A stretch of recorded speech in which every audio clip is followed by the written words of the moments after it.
نحمده ونصلي على رسوله الكريم اما بعد فاعوذ بالله من الشيطان الرجيم بسم الله الرحمن الرحيم قد نرى تقلب وجهك في السماء فلنولينك قبلة ترضاها فولي وجهك شطر المسجد الحرام وحيث ما كنتم فولوا وجوهكم شطره وَإِنَّ الَّذِينَ أُوتُوا الْكِتَابَ لَا يَعْلَمُونَ أَنَّهُ الْحَقُّ مِنْ رَبِّهِمْ وَمَا اللَّهُ بِغَافِلٍ عَمَّا يَعْمَلُونَ صدق اللہ العلی العظیم۔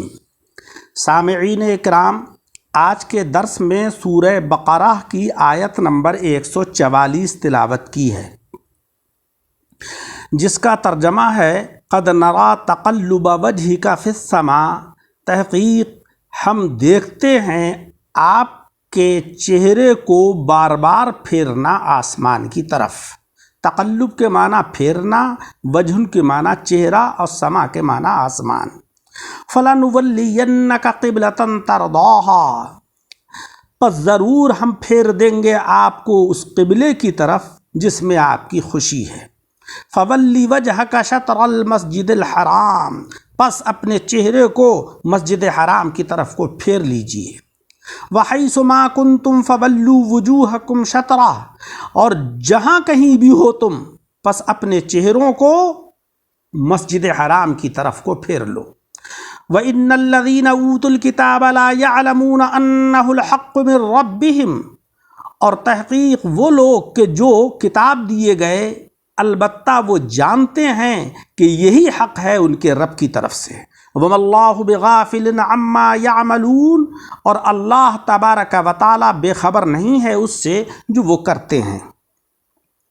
پچھلی آیتوں میں دو جماعتوں کا ذکر ہوا، ایک وہ کہ جنہوں نے قبلے کی تبدیلی کو بخوشی قبول کر لیا، وہ تو ہدایت پر ہیں، اور دوسرے وہ کہ جنہیں اس میں تردد اور شبہ ہوا، وہ ضعیف الاعتقاد لوگ ہوئے۔ اب اس ذات گرامی کا ذکر ہے کہ جو ذات کے ہدایت کا سر چشمہ ہیں، اور چونکہ وہ خود کامل ہیں اسی لیے کامل ہی کو وہ پسند کرتے ہیں، یعنی آپ کے کمال نبوت کا تقاضا یہ تھا کہ کامل قبلے کی خواہش کریں۔ پچھلی آیت میں اللہ رب العزت کی رحمت کا ذکر ہوا، اب حبیب مکرم جناب احمد مجتبیٰ محمد مصطفیٰ صلی اللہ علیہ وسلم کا تذکرہ ہے، تاکہ معلوم ہو جائے کہ اللہ تبارک و تعالیٰ کی رحمتیں آپ ہی کے طفیل آتی ہیں، کہ آپ ہی کی برکت سے تمہیں بہترین قبلہ عطا ہوا، اور آپ علیہ السلام ہی کے طفیل سے تمہارے گزشتہ اعمال بربادی سے محفوظ رہے۔ اس آیت کریمہ کا شان نزول یہ ہے کہ آقا علیہ السلام کو کعبے کا قبلہ بنایا جانا بہت پسند تھا، اور حضور اس امید میں آسمان کی طرف نظر اٹھا اٹھا کر دیکھا کرتے تھے۔ اس پر یہ آیت کریمہ نازل ہوئی، اور آپ نماز ہی کی حالت میں کعبے کی طرف کو پھر گئے۔ مسلمانوں نے بھی آپ کے ساتھ اسی طرف کو رخ کر لیا۔ تفسیر روح البیان اور تفسیر کبیر نے فرمایا ہے کہ آپ علیہ السلام نے حضرت جبریل سے فرمایا تھا کہ میری خوشی ہے کہ کعبہ ہمارا قبلہ ہو جائے۔ جبریل علیہ السلام نے عرض کیا کہ میں تو مأمور ہوں، آپ رب کے بندے محبوب ہیں، آپ دعا فرمائیں، یعنی میں تو اللہ تبارک و تعالیٰ کی صرف ماننے والا ہوں، اور آپ ماننے والے بھی ہیں اور منوانے والے بھی ہیں، اللہ تبارک و تعالیٰ آپ کی رضا چاہتا ہے۔ یہ کہہ کر حضرت جبریل آسمان کی طرف کو چلے گئے۔ آقا علیہ السلام ان کے انتظار میں آسمان کی طرف کو دیکھتے تھے۔ قد نرى تقلب وجهك في السماء، قد نرى اس میں قد یا تو تحقیق کے لیے ہے یا کمی بیان کرنے کے لیے ہے، یعنی بے شک ہم دیکھ رہے ہیں آپ کو۔ یا کبھی کبھی دیکھا کرتے ہیں، یعنی آپ جو کبھی کبھی چہرہ انور آسمان کی طرف کو اٹھاتے ہیں وہ ہم دیکھتے ہیں، لہذا دیکھنے میں کمی نہیں ہے، بلکہ چہرہ انور جو آپ کبھی کبھی اٹھاتے ہیں تو یہاں پر قد بمعنی قلت کے ہوا۔ پہلے معنی زیادہ قوی ہیں اور اس میں مفسرین کا اعتماد بھی ہے۔ اس صورت میں معلوم ہوتا ہے کہ چہرہ انور اٹھاتے وقت یہ کلام ہو رہا ہے کہ اے حبیب مکرم صلی اللہ علیہ وسلم، ہم تمہاری اس محبوبانہ ادا کو دیکھ رہے ہیں۔ یہ بات خیال رہے کہ تحقیق اور قسم کے جو کلمات ہیں وہ غیروں سے تو اعتبار دلانے کے لیے لائے جاتے ہیں، مگر محبوبین سے اظہار کرم کے لیے آتے ہیں، جیسے اے پیارے، اے تیری جان کی قسم۔ تو یہ یہاں پر جو ہے وہ محبت اور پیار کا اظہار کرنے کے لیے ہے۔ حضرات اکرام، اللہ تبارک و تعالیٰ نے اس آیت کریمہ میں چونکہ خطاب آقا علیہ الصلاۃ والسلام سے ہے، لہذا یہ قد اظہار محبت کے لیے ہے۔ اللہ رب العزت کا دیکھنا آنکھ سے نہیں ہے، کیونکہ وہ تو آنکھ وغیرہ اعضاء سے پاک ہے۔ ہم بھی خواب و خیال اور کشف میں بغیر آنکھ کے دیکھ لیتے ہیں۔ اللہ تبارک و تعالی تمام مخلوق کو دیکھتا ہے، مگر منکرین کو غضب سے دیکھتا ہے اور ہم گناہگاروں کو رحم سے دیکھتا ہے، اور آقا علیہ الصلاۃ والسلام کو محبت سے دیکھتا ہے۔ جس طریقے سے ایک شکاری نشانہ تاکتے وقت شکار کو بھی دیکھتا ہے اور خیرات کرتے وقت فقیر کو دیکھتا ہے اور اپنے پیارے بچوں کو بھی دیکھتا ہے، یہاں پر محبت و کرم کا دیکھنا مراد ہے۔ اللہ تبارک و تعالی حضور علیہ الصلاۃ والسلام کی ہر ادا کو محبت سے دیکھتا ہے۔ جو حضور کے دامن سے وابستہ ہو جائے وہ بھی اللہ تعالیٰ کی نظر محبت میں آ جائے گا۔ جب تم کسی کو دیکھو تو اس کے کپڑے جوتے بھی دیکھ لیتے ہو۔ حضور انور وہ عید کا چاند ہیں کہ انہیں خدا بھی دیکھتا ہے اور ساری خدائی بھی دیکھتی ہے، لہذا جو یہ چاہے کہ اللہ تبارک و تعالیٰ کا وہ منظور نظر ہو جائے، وہ آقا علیہ الصلاۃ والسلام کے دامن سے وابستہ ہو جائے۔ دامن سے وابستگی کا مطلب یہ ہوتا ہے کہ آپ صلی اللہ علیہ وسلم کی تعلیمات کے مطابق اپنی زندگی کو گزارے۔ خیال رہنا چاہیے کہ آقا علیہ الصلاۃ والسلام کو منکرین بھی دیکھتے تھے، مؤمنین بھی دیکھتے تھے، مگر جو اللہ والی محبت کی نظر اور صدیق رضی اللہ تعالیٰ عنہ والی عقیدت کی آنکھ سے دیکھتا تھا وہ صحابی بن جاتا تھا، اور جو شیطانی نظر سے دیکھتا اور بو جہلی آنکھ سے دیکھتا وہ پکا منکر ہو جاتا۔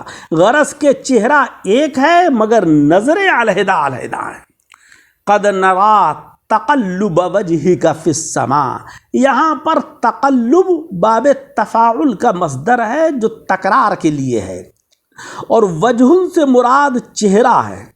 بعض علماء نے کہا ہے کہ فی السماء کے اندر جو لفظ فی ہے وہ الہ کے معنی میں ہے، تو ترجمہ یہ ہوا کہ ہم دیکھ رہے ہیں آپ کے چہرے انور کا آسمان کی طرف بار بار پھرنا، اور اس سے آپ کی مرضی جان گئے، آپ کی آرزو قبول کرنے کے قابل ہے اور تمنا پورا کرنے کے لائق ہے۔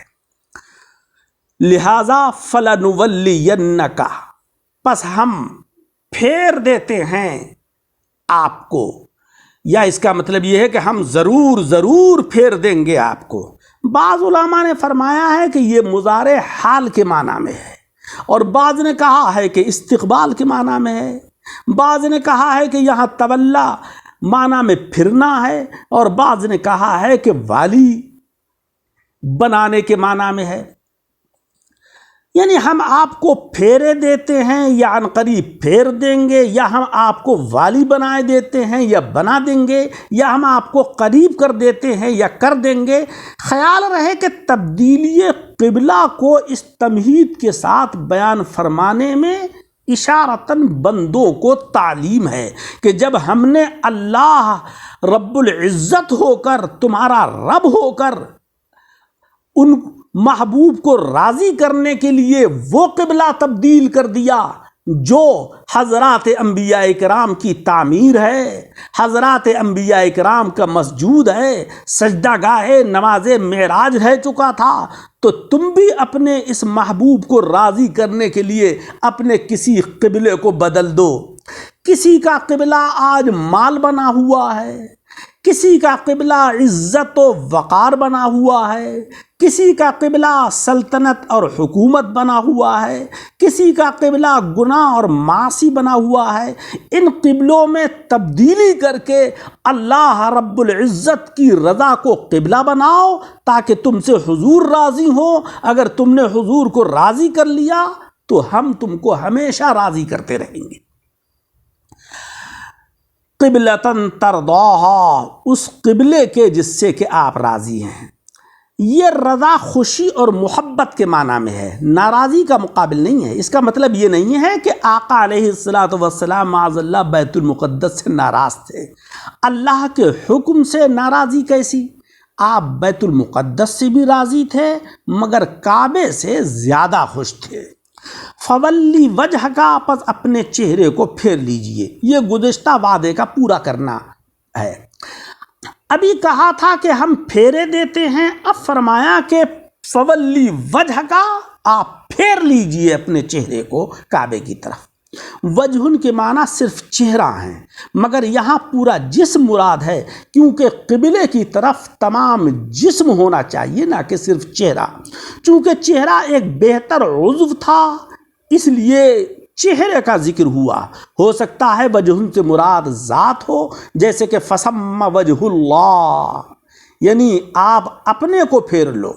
شطر المسجد الحرام، شطرن کے معنی جانب اور طرف کے بھی ہیں اور آدھے اور نصف کے بھی ہیں۔ یہاں پر پہلے معنی یعنی جانب مراد ہیں، یا تو وہ مسجد حرام، یا تو مسجد شریف سے مراد، مسجد حرام سے مسجد شریف مراد ہے جس کے درمیان میں کعبہ شریف ہے، اور حرام یا حرمت سے بنایا یا حلال کا مقابل ہے۔ یہاں حرمت والی مسجد یا وہ مسجد کے جس میں شکار اور قتال وغیرہ حرام ہے۔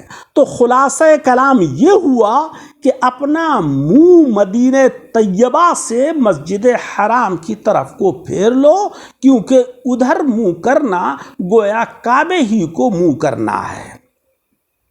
وَحَيْثُ مَا كُنْتُمْ، تم جہاں کہیں بھی ہو، دریا میں ہو، خشکی میں ہو، زمین پر ہو، پہاڑ میں ہو، مشرق میں ہو، مغرب میں ہو، جنوب میں ہو، شمال میں ہو، جس طرف بھی ہو، تم اپنے کو کعبۃ المکرمہ کی طرف کو پھیر لو جو مسجد حرام میں ہے۔ وجوہکم شطرہ، اپنا منہ اس کی طرف کو کیا کرنا، خیال ہونا چاہیے کہ نماز میں قبلے کو رخ کرنا اکثر فرض ہے، اس کے سوا جو ہے وہ تلاوت قرآن عظیم میں مرنے کے وقت ادھر کو منہ کرنا مستحب ہے، اور ظاہر یہ ہے کہ یہ امر جو ہے وہ وجوب کے لیے ہے۔